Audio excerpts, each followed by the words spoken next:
Inner critic is a term that's been around for a long time, but it's only recently come into widespread use. It refers to the voice inside your head that judges and criticizes everything you do.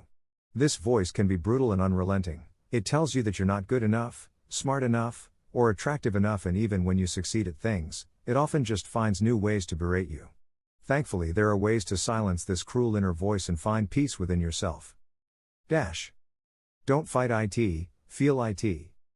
Don't fight it, feel it.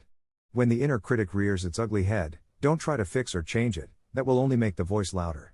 Focus on experiencing the feelings and emotions that come up in your body when you hear that voice. Instead of trying to push them away, get curious and welcome them into your awareness as they come up.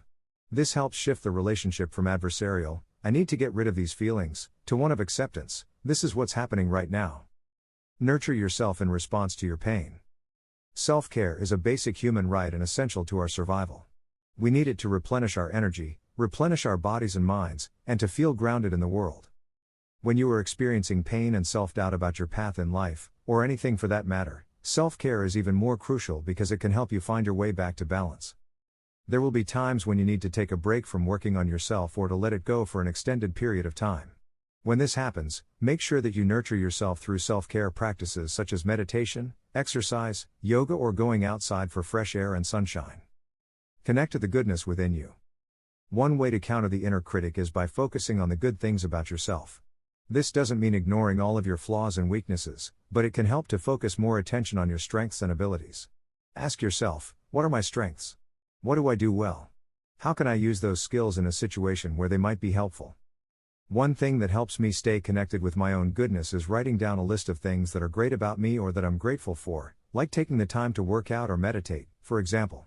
Maybe you've felt pressure from family or friends to be perfect or good all the time, but when you write down what makes you unique or grateful for, it becomes easier to see past that pressure and focus on what's true for you. Make sure this list has real value for you, not just something other people would say about you in order for them to feel good about themselves. You don't want this list to become another way for someone else's voice inside your head. Instead, create an authentic statement about who you really are. For example, "I'm a good father" might not seem like much at first glance. However, when we consider how many people youth are ignored or fatherless, it becomes clear why this particular feature deserves recognition.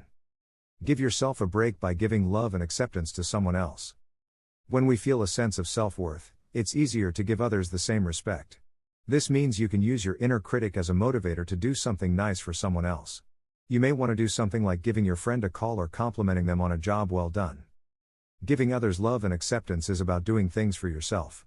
It opens the door for that same energy of love given to be felt and also returned to you in unexpected ways. This does not mean that you should ignore your shortcomings, that would be unrealistic, but it does mean that you can be kinder to yourself than your inner critic is.